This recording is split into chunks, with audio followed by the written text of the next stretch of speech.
Este es el gobierno de la tarde, la Z101, exactamente las 3:19 minutos. Es el momento exacto para escuchar la participación y el comentario de nuestro compañero Miguel Surún Hernández, el presidente. Gracias. Del Colegio de Abogados, si Dios lo permite, hasta diciembre del 2023. Ni un minuto más. El Señor... ¿Qué te está aclarando cosas? No sé. Porque no voy. El Señor su Dios es no va a la compasivo presidencia y misericordioso. Si ustedes se vuelven a Él, jamás los abandonará. Segunda de Crónicas, capítulo 30, versículo 9.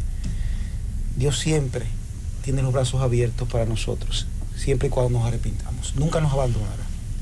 Miren, en el día de ayer me rompió el alma ver a una cantidad importante de padres pues desesperados frente a un liceo en San Luis. Esos padres pues estaban asustados, preocupados, consternados, porque 10 estudiantes de ese liceo habían resultado heridos en una trifulca y no se sabía la identidad de cuáles habían estado en una situación de peligro, cuáles no, cuáles eran los heridos.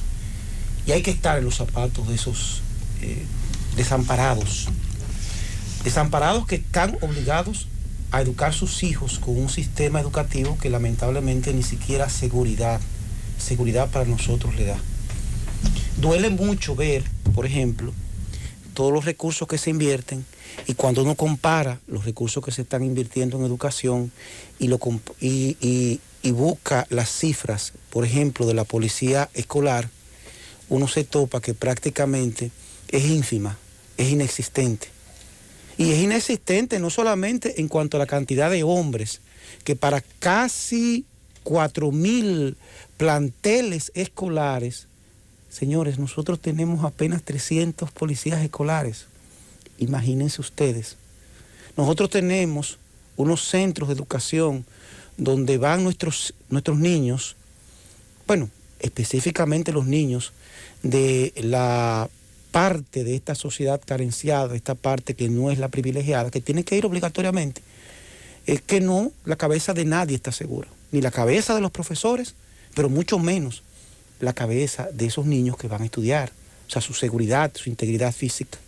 No hablemos ya ni siquiera de la calidad de la enseñanza, no hablemos ya de los elementos mínimos para que esos niños, ese Albert Einstein que a lo mejor esté ahí esperando una oportunidad de formación, esperando pues una oportunidad para ascender en esta sociedad mediante la academia, pues la tenga. Y no, a pesar de que el Ministerio de Educación recibe prácticamente el 20% del presupuesto, estamos hablando casi de 300.000 millones de pesos, pues al final del día ocurre lo que siempre pasa cuando los políticos manejan las cosas, que es mucho más importante el medio que el fin.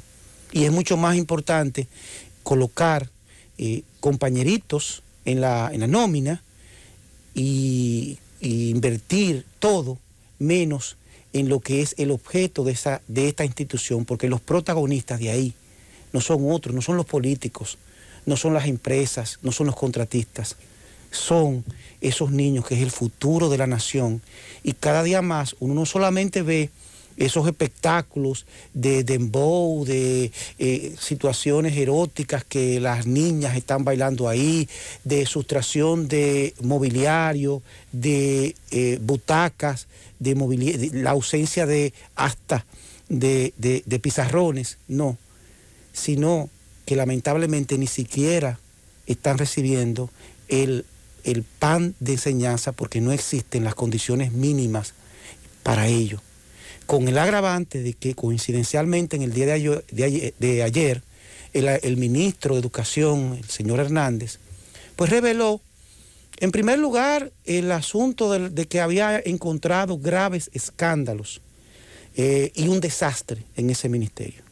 Y proviniendo de parte de un miembro del partido oficial, del Partido Revolucionario Moderno y del ministro, pues uno tiene que decir, wow, pero cuánto ha cambiado esta sociedad que no ha explotado, que no ha exigido, wow, que en primer lugar, que expliquen en qué consistieron esos escándalos, porque no es que tú digas que hay escándalos.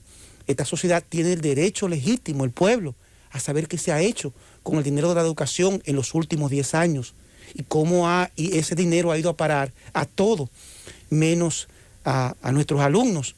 Peor aún, nos preocupó más ver al ministro pues denunciar él que habían de la licitación de 187 butacas de 2017 a la fecha, que no es de ahora, pero ahora, señores, no habían entregado una sola butaca, a pesar de haber recibido el 20% del adelanto de esos contratos. Y siempre entonces, yo como abogado me pregunto, venga acá, ¿y para qué está la ley 340-06? ¿Y para qué está el seguro de fiel ejecución de los contratos que por ley deben ser garantizados por una póliza que te garantice que el contratista cumpla con sus obligaciones? ¿Dónde está la exigencia de esa institución pública? Vale decir que no se vence. Esa póliza, por lo menos de conformidad con la ley, la que está descrita en la ley, establece que la garantía es total. Si yo contrato y entrego el 20% de una solicitud, de una compra, y no se me entrega a tiempo, pues evidentemente o me paga el contratista o me paga la compañía aseguradora. Peor, ¿cómo es posible que a esta altura del juego ninguno de esos licitadores de esas empresas pues hayan visto sus registros de proveedor cancelados? Lo que aconteció ayer y lo que está aconteciendo en el sistema educativo, al margen de todo, porque si hay algo bueno que ha dicho el actual ministro, es la necesidad de despolitización de ese ministerio, amerita, señores, medidas reales.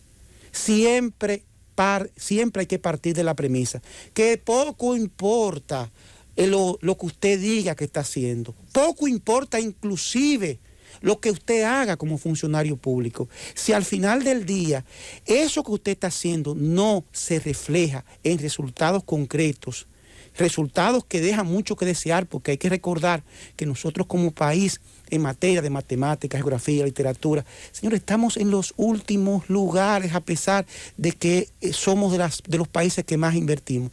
Señores, hasta que no haya resultados concretos en ese dinero que estamos invirtiendo en educación, hasta que no haya resultados concretos en cuanto a la seguridad de nuestros estudiantes en las aulas, y que no ocurran espectáculos como el que vimos ayer, apuñaladas, señores, estudiantes agredidos en una trifulca, como si estuviéramos en el peor antro de corrupción. La República Dominicana exige a la clase política, exige al gobierno, exige a este ministro una verdadera revolución educativa, que tome el control de los planteles escolares, que tome el control de lo que de la forma en que se está invirtiendo ese 4%, porque de lo contrario, mañana va a ser demasiado tarde, esta sociedad se va a cansar y va a tomar la justicia en sus manos. Llévatelo.